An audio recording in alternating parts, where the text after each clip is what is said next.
Who we have next? I believe E. Morris. Who is E. Morris? Come here, she comes.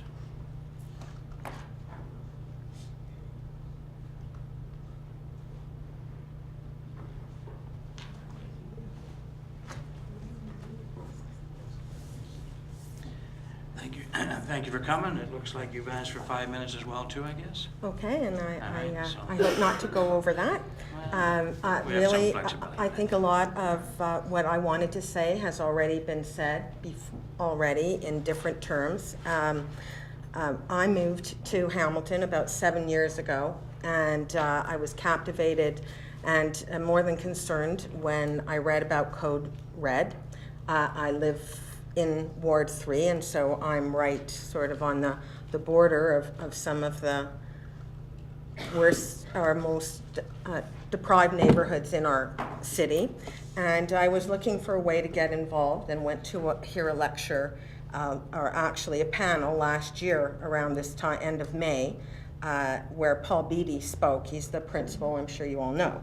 And I was really moved to tears from what he had to say and how he described the condition and the situation that his kids were in. He was talking about what was going to happen to his graduates, but that drove me to go and investigate for myself what was going on in Parkview.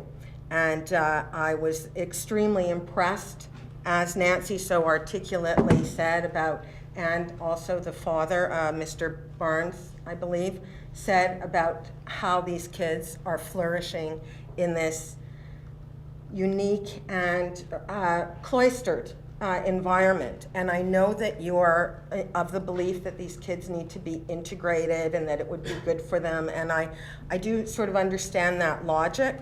But when I go and I see what's going on there and I talk to these children and I realize the level of low self-esteem, it's not just their psychoeducational reports that matter here. It is also the impoverished lives that many of them come from. They cannot, their parents cannot teach them what they don't already know.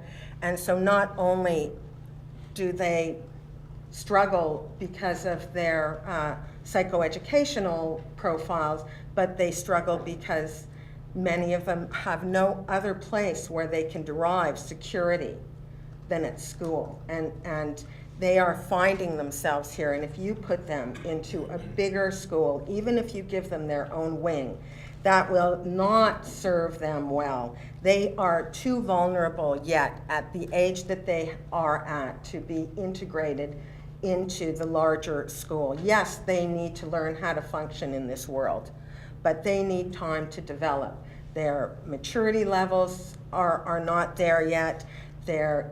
They suffer from low self-esteem. Many have no hope till they get to a place like Parkview, where they've managed over these last few years to create an environment of love and security for these kids, some of whom have nothing else. When you hear some of the stories, I encourage you all to spend a little time there, talk to these kids yourself, talk to the students and talk to the teachers, and it becomes evident that they need their own environment. I can imagine that it would be very difficult to retain that building from an economic standpoint, but they need somewhere that can be their space. And I encourage you to search your hearts and realize that these are the most vulnerable in our community, and if we can learn how to truly bring them up and help them to not fall back into a life of poverty because they can't cope with the larger school system.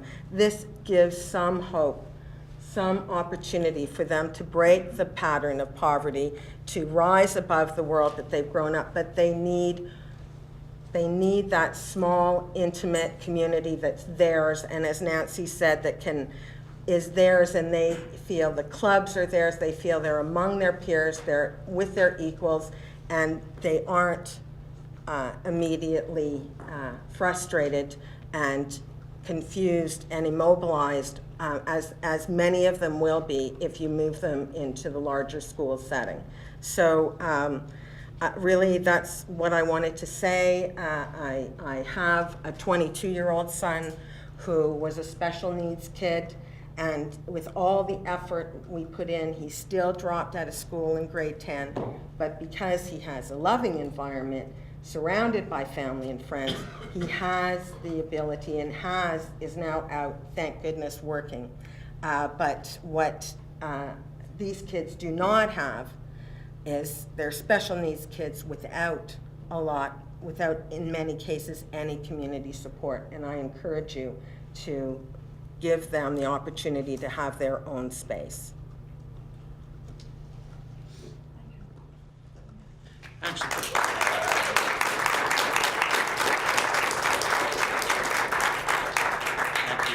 Thank you also for those thoughtful words, for sure. I'm sure the trustees were listening intently. And on that note, do we have any questions for clarification of our speaker? Again, you made your point real well that we all understood.